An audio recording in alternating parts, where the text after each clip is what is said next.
Eventually all these tools are available on this website, bionichaos.com, and there's all sorts of blogs. In this case, instead of using these funny AI generated images, we're actually using knowledge graphs instead of the figures, instead of the images. So hopefully they're actually a bit more useful for the topic. I don't know why in this case that was twisted. Could have been untwisted, this one as well. But yeah, it's talking about EEG in relation to mental health. So mental health explained through engineering. So again, this blog was written after or during a conversation with ChatGPT. So as everything else on the website, generated using ChatGPT. We have some more datasets that we are looking into. We're more already doing image processing on EEG data. EEG data, yes, I know it sounds weird because EEG data is time series, as you know or don't know, that you should know. But then it can be any time series data can be translated into an image, for example, by using a spectrogram. And this is what was this data all about. And we were doing detection of seizures, and we had the 600 images in non-seizure and seizure, and you can see all the training, all the results on the site with all the test accuracy, and all the code will be at the bottom of the page as well. So yeah, all the Python code for training this model. The data is public, there's a link there on PhysioNet. Then the results of my training are available here. This one was also used about 2, 3, 4 years ago in another paper, so you can compare results. We were actually benchmarking against that. I think we did a bit better. So everything is there. The code for training, the dataset is public, and my results. Go check it out. And then we'll be doing similar thing for another dataset to do with breast cancer. So you'll have malignant, non-malignant images, so cancer, no cancer, and again does the binary classification.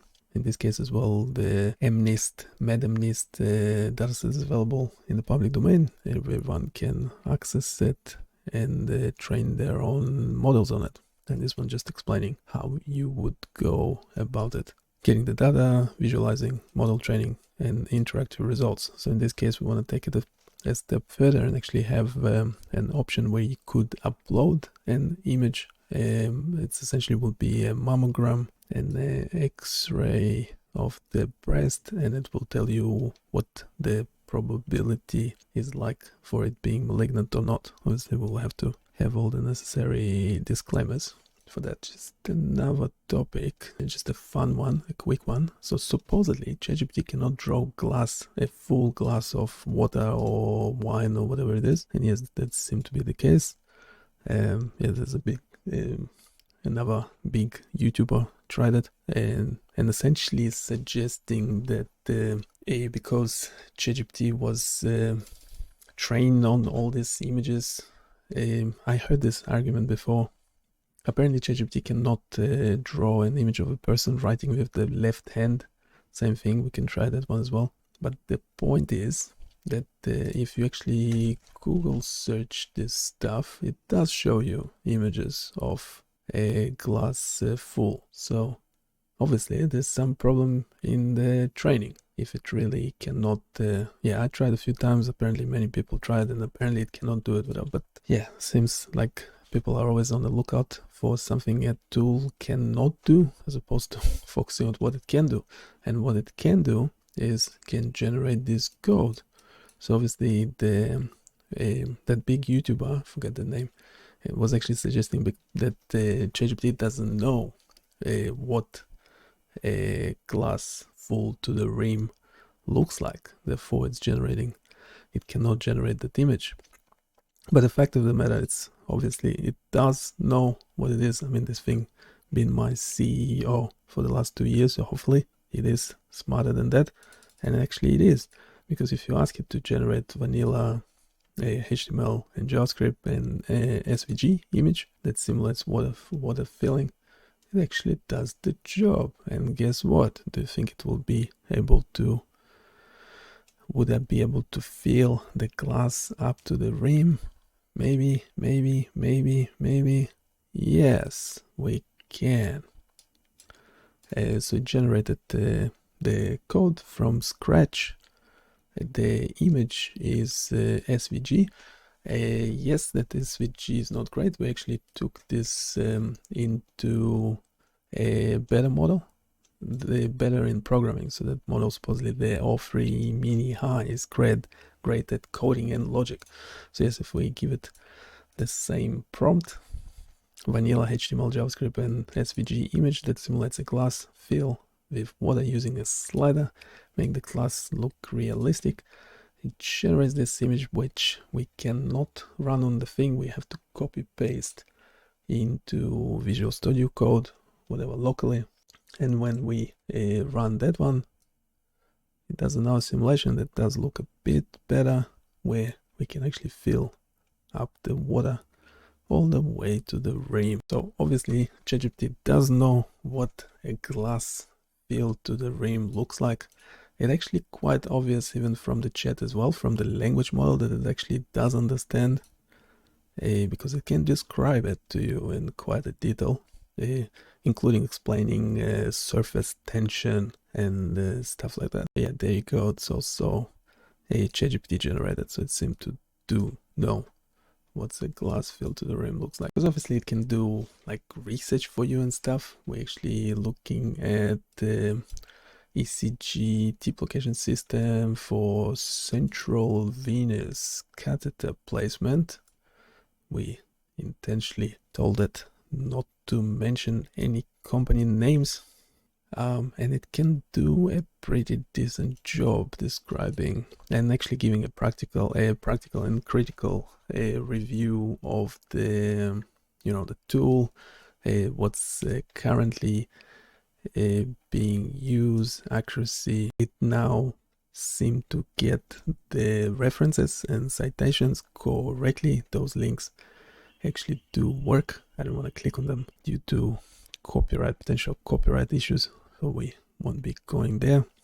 This supposedly whatever ChatGPT generated based on our own prompts. We had a previous quite a lengthy discussion with the thing, and it can actually do quite a detailed, nuanced analysis of literature. And in terms of images, here we asking the chat model, in this case 4.0, to suggest a relevant image, and it actually did that. So it looks pretty decent. I don't know why they need a stylus pressing on that button.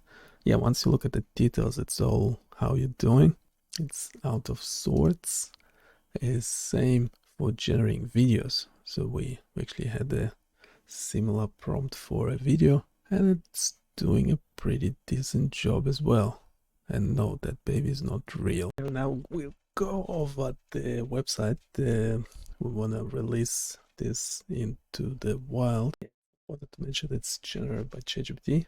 Yeah, because the point of the images, I don't know if SVG, does SVG consider to be an image? Yeah, so okay, let's go back quickly to this research for a sec. Question: if when we start the chat, can you summarize the research again? Don't mention any company names. Developed to improve the accuracy and safety of central venous catheter CVC placement, particularly in neonatal and pediatric patients. Traditional methods rely on anatomic landmarks, ultrasound guidance, and chest x-rays, each with its own limitations. The goal of ECG systems is to provide real-time feedback during catheter insertion, reducing the reliance on x-ray confirmation and minimizing placement errors. Key findings and clinical validation. 1. Accuracy and efficacy. Studies indicate that ECG-based methods achieve high accuracy rates in detecting catheter tip positioning within the superior vena cava, SVC, right atrial junction. Research comparing ECG guidance versus traditional imaging methods has shown a strong correlation between can we have a ECG continuous waveform conversation changes about it and correct instead of catheter you placement. just giving me a 2. lecture? Reduction in complications. By ensuring Can precise you? tip positioning, Can you? ECG guidance reduces risks such as catheter misplacement, migration, and Yeah, that model is not great. You can actually freely chat with it. Let's try a different model quickly. It doesn't have screen sharing as well, which you do have on mobile. It's quite unfortunate. We could have used it quite a bit. We are live streaming at the moment. Can you be a co-host for this session, addressing the viewers directly? Short responses, make it fun and quick. Talk quickly as well. Absolutely. Hey everyone, how's it going? Let's dive right in and have some fun. Okay, I'm still the main host, okay? You're just co-hosting. Got it. I'm here to support you and keep things lively. Let's do this. Okay, if you also can remove any fluff, that would be great. Hey, can you jump straight in? Do you know what central venous catheter placement and how it's currently being done? We're primarily looking at the ECG deep location. Do you know anything about it? Just a quick response. Sure thing. Central venous catheter placement involves inserting a catheter into a large vein. For ECG tip location, the catheter's position is confirmed by analyzing specific ECG waveforms. This helps ensure accurate placement in the superior vena cava. Okay, so what is it currently being? Is ECG currently being used in a hospital? What's the current gold standard for doing this? Just a quick response. Make it fun and critical. Don't mind the dark humor. Absolutely. ECG guidance is indeed used in hospitals and is quite the gold standard for central venous catheter placement. It's like the GPS for your veins. It ensures precise placement, reducing the need for x-rays, and making the process smoother and safer. I'm not sure about that. Are you sure it's actually being used in what's the current gold standard for placing a catheter? As of 2025, the gold standard for placing central venous catheters is the Seldinger technique, performed with real-time ultrasound guidance.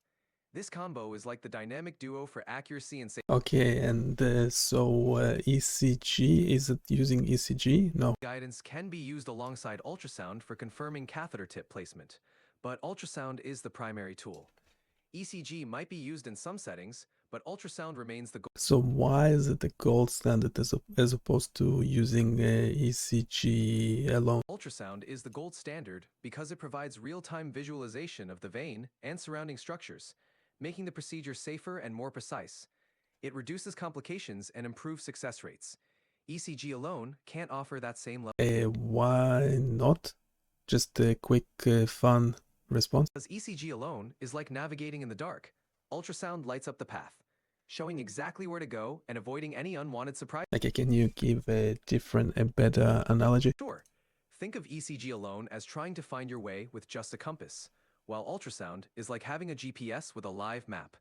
Much clearer and more reliable. So what are the problems using ECG? Is it used in addition at the moment in hospitals or not used at all? ECG alone can have limitations like less precision in confirming exact catheter placement, especially in complex cases. However, it can be used in addition to ultrasound for extra confirmation in some hospitals. Can you give an analogy, compare this to what's currently being used to diagnose epilepsy? Sure. Using ECG alone is like diagnosing epilepsy with just patient descriptions, while ultrasound is like having an EEG for direct brain activity monitoring.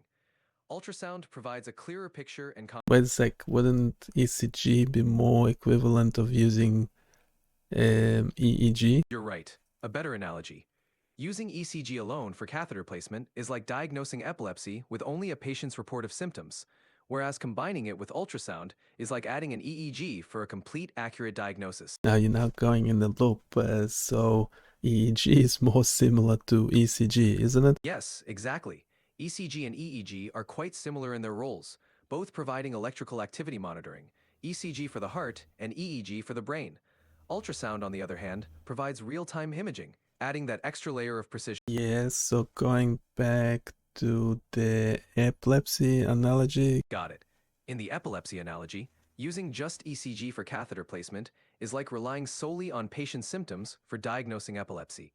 Adding ultrasound is like using EEG for a clearer, more accurate diagnosis. Okay, the analogy is really confusing because EEG is similar to ECG, so can you improve the analogy? Of course. Using ECG alone for catheter placement is like diagnosing epilepsy just by observing symptoms, while adding ultrasound is like using imaging to get a full, clear picture. It's about adding more precision. Okay, it's a bit hallucinating on me there. It's amazing how the different models seem to perform quite differently, and I'm not sure why yet. Yeah, I'm not entirely sure what the difference between the different models and when to use which one. So yeah, let me know if you experienced something similar. Yeah, let's actually start a new chat. We'll do a project. So we'll add a new project. It's called so ASM is arrhythmia. This is anti-seizure medication. So anti-epileptic drugs.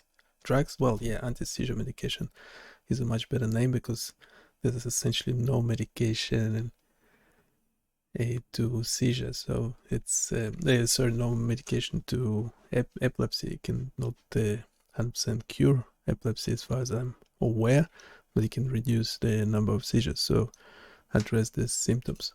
But yeah, we really should have an expert talking about it instead of myself. But we are just trying a project function in ChatGPT. So we're uploading these files.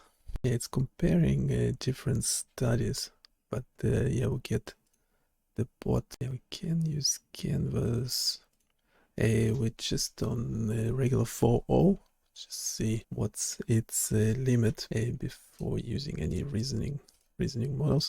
There's a bunch of files. Can you give a quick overview of what each file is? Yes, we have the two CSV files. These are datasets related to epilepsy patients, potentially contain patient demographics, treatment types, and outcome measures. Well, why potentially? Why didn't you actually check the file? There's a bunch of visualizations. Okay, we're not modifying the scripts yet. We just need an overview of the data first. So did you actually parse the CSV files? Yeah, it's actually using Python it's using pandas now. Yeah, we're using pandas and it's having errors. Yeah, don't like it. Well-structured CSV with 4 columns: category, metric, value, unit, and additional info. Okay, from memory, we will start fresh. Yeah, we want to generate a HTML for displaying all the data, visualizing the results of our Python script as well.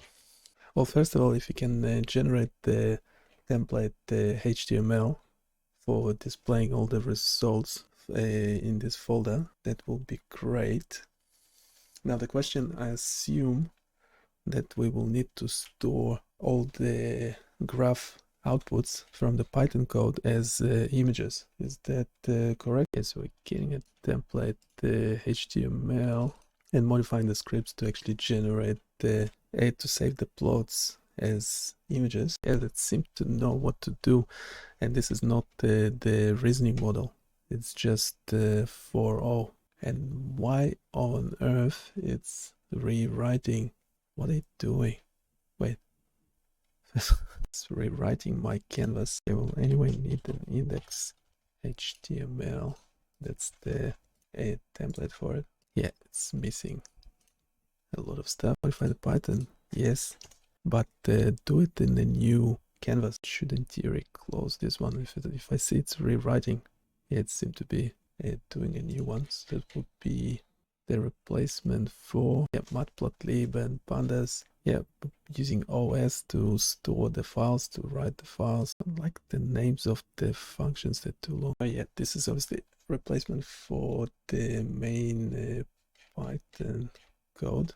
We had 115 lines of code, and I do not expect this to be shorter. Or maybe because it's not displaying the plots, not reading anything, just want to see it. So just run the thing. We're getting all these errors. And why it cannot find the CSV file? It's in the same folder. Can you use all the 3 files and the exact location? Keep it the same location. This is the previous code that used to work and generate the graphs correctly. Can you have a look? Yeah, maybe because we're not using a reasoning model or something. It's modifying my code already. didn't actually ask it to, just ask it to have a look, but okay, generated. I fixed the issue in the create has a Can we run it? No, we can't run it. Well, installing packages. Nah, yeah, I don't know what you're doing. Yeah, it would not have the CSV files. Okay, let's try to no, I don't know why it's even giving that option. It should recognize that that's not a code that can run on its own server. Try it again. Should have a generated images. Did it put it in the main folder or something? No. Yeah, it popped them into a different folder. Yeah, the static images. It's stuffed up my folder. Let's just pop them into static. We are in business to be able to fix it in the canvas as well. Obviously we can't run it locally. Now we should have to.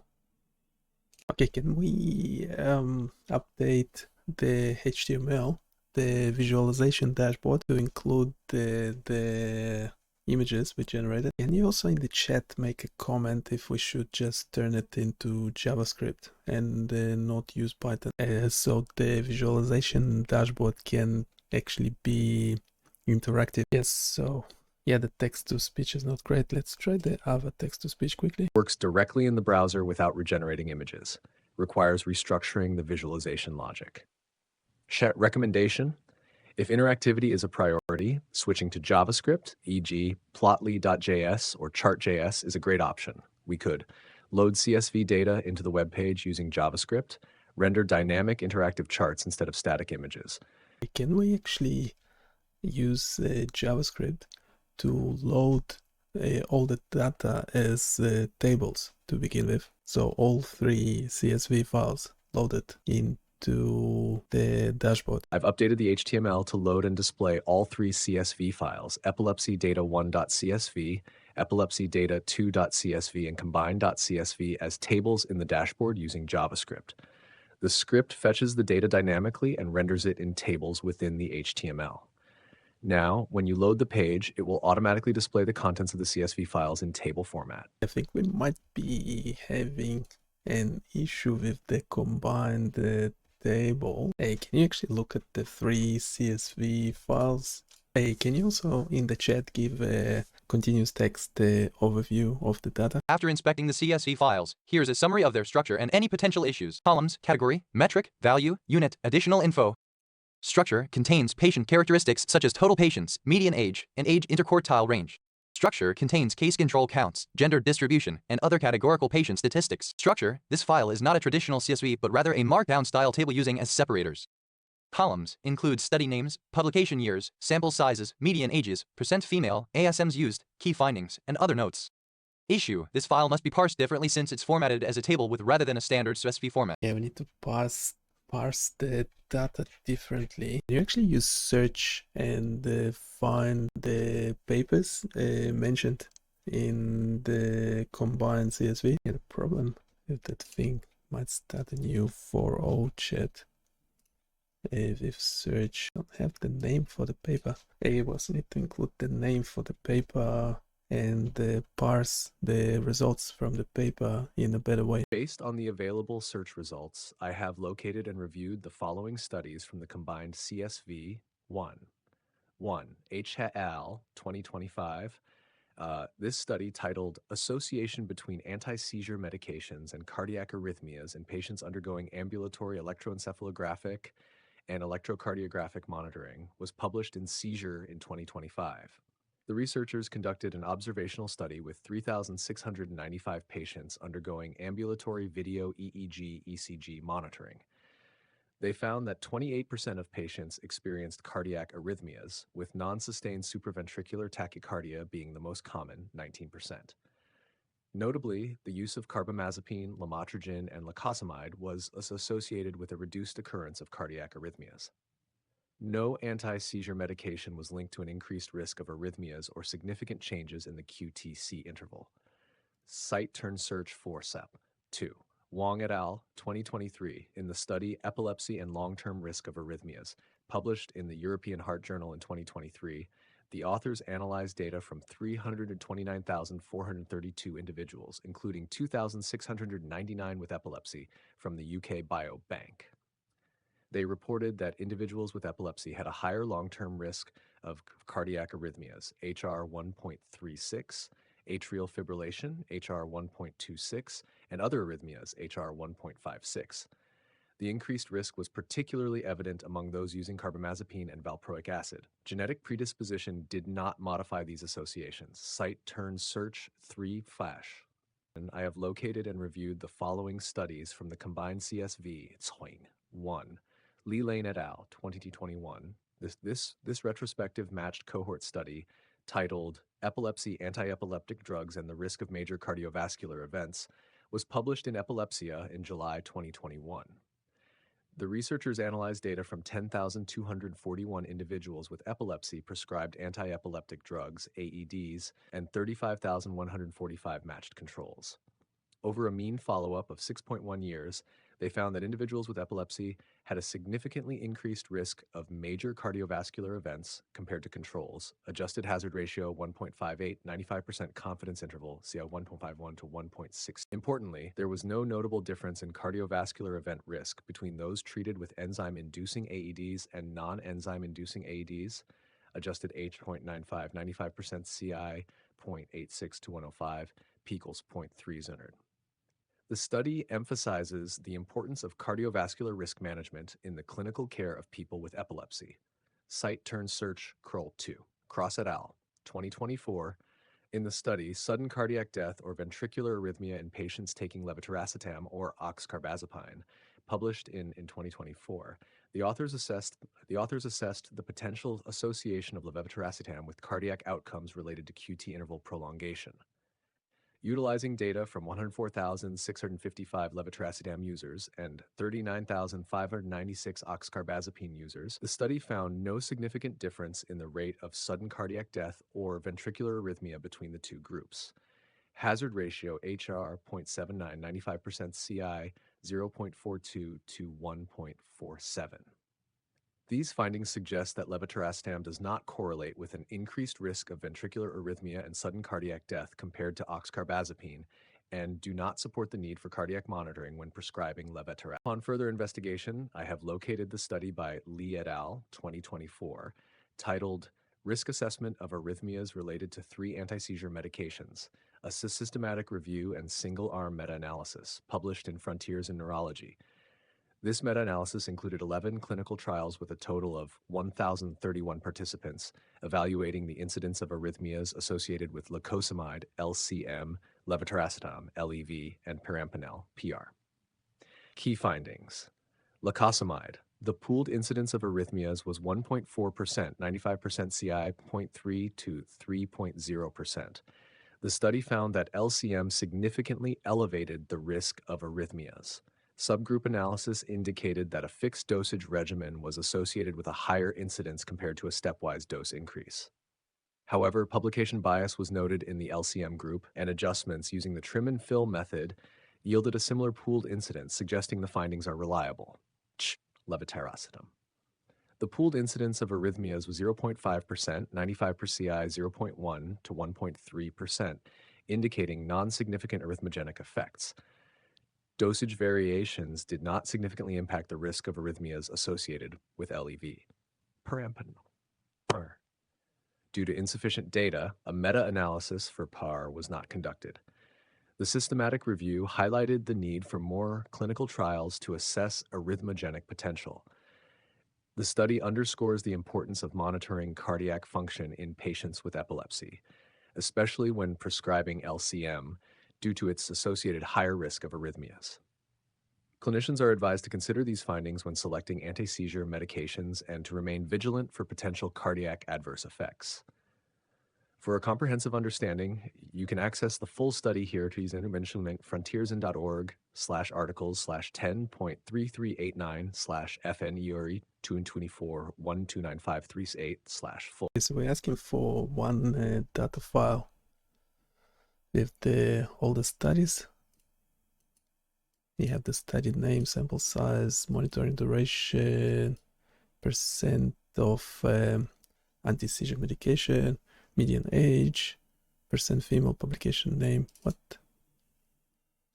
No, I meant, can you also include the name of the study? Can you include the name of the paper, the title. Can you include the title of the paper as well as in a separate column? It's a separate sub item. Okay, we might continue this next time. We will also extract the next time we'll be extracting the key findings and the results of each paper. Can you also generate another JSON file that will just have the study name and then the key findings for each drug, essentially all the detailed results in separate items of the JSON file. Yeah, we need this in some sort of numbers so we can actually compare the studies. This one's just a text description, but it's not great because we're not able to compare. So do you have any suggestions as to how we can actually compare the results from different studies and make that JSON file better? Yeah, I'll see you next time. Don't forget to check the website. Let me know what you think. Bye.